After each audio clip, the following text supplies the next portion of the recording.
Mula sa nagagandahang tanawin, nakakamanghang kapaligiran, hanggang sa mga nakaka-excite na atraksyon, samahan niyo akong pasyalan ang Subic. Magandang araw mga kaangla! Samahan niyo akong mamangha sa ganda ng Subic!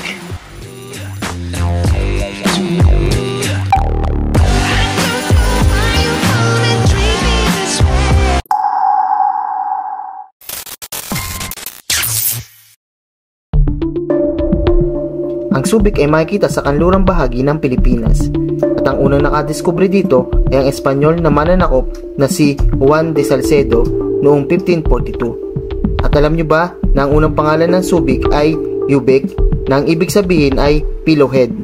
Dahil sa maling pagkabigkas, ang Ubic ay naging Subic at kinalaunan ang Q ay naging C. Kaya hanggang sa panahon ngayon, ito ay tinatawag na Subic. At ang unang Pilipino na umakupa o nanirahan dito ay ang ating mga kapatid na Aitas. Sa kanila pa ang Subic dahil sa kanilang istriktong batas trapiko. At kilala rin ng Subic bilang isang tourist destination. Kaya sa vlog na ito, pasyalan natin ang ilang sikat na pasyalan dito sa Subic. At nandito tayo ngayon sa Subic Safari, ang nag-iisang tiger safari sa buong Pilipinas. Good morning po and mabuhay. Welcome here at Subic Safari, sir. So, by the way po, Subic Safari po is na-establish po siya noong 2006 with the first ever tiger safari here in the Philippines po. Dito pala pwede tayong magpa-picture or at maka-close encounter si Titan, yung name nung white tiger. So, ang presyo niya is 895 at saka isang 1295. We have two types of attraction po, what we call the walking and drive-through attraction po.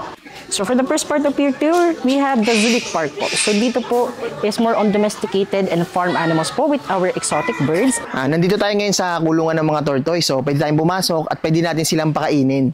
So pwede nyo rin siyang hawakan. Yan, wag lang sa ulo. Dito pa yung ibang mga hayop na makikita natin sa Subic Park.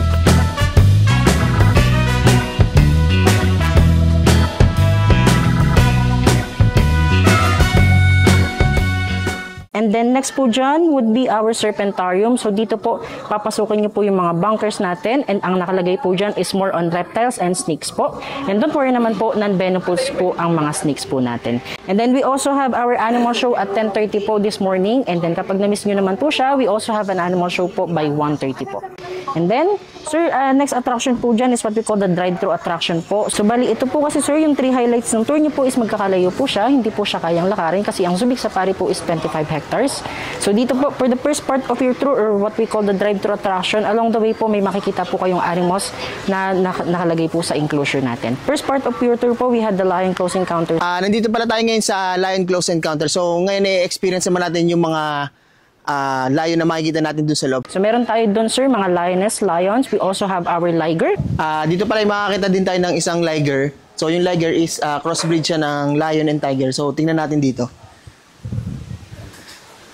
So kung makikita nyo is may mark siya sa ulo ng tiger pero mukha siyang lion. Subukan naman natin pakainin yung liger. Name nga pala ng liger is Nima. Hello Nima.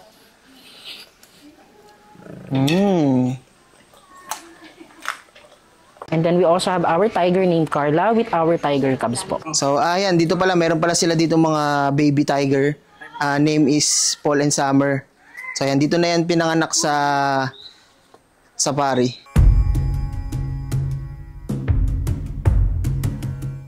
Ayan, nandito tayo ngayon sa Tiger Safari Ride. So ngayon ay experience naman natin sumakay sa mga jeep na to para ma-encounter yung mga tiger dun sa loob.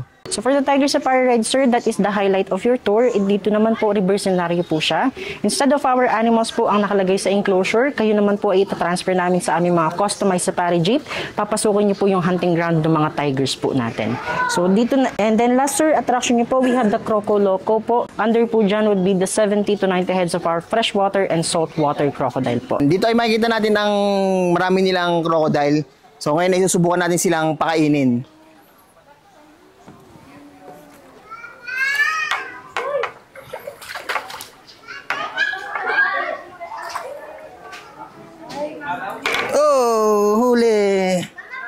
And for the last and final attraction nyo, sir, we have the Aitas Trail. So dito po, magpe-perform po ng mga cultural dances ang ating mga brothers and sister na mga Aitas po sila.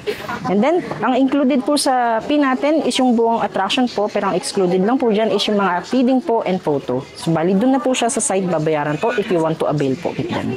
Yes, sir.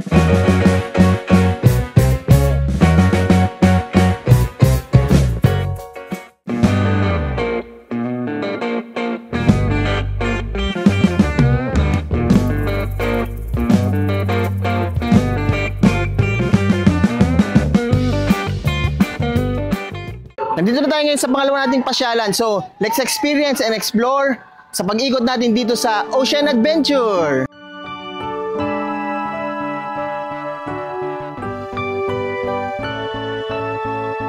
Ang Ocean Adventure ay isang water park dito sa Subic at ang pinaka-highlight na makikita natin dito ay ang kanilang mga talented na animals like sea lions and their dolphins.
Ayan, nandito nga pala tayo sa isang resort sa Subic, dito sa Camayan Beach Resort. So, ang maganda dito is sobrang lalapit lang niya sa mga attraction na pinuntahan natin kahapon, kagaya ng Subic Safari, at mas lalo katabi lang ito ng Ocean Adventure. And it was a great place, ang ganda ng kwarto, tapos meron din sila dito ng swimming pool, may beachfront, and buffet breakfast.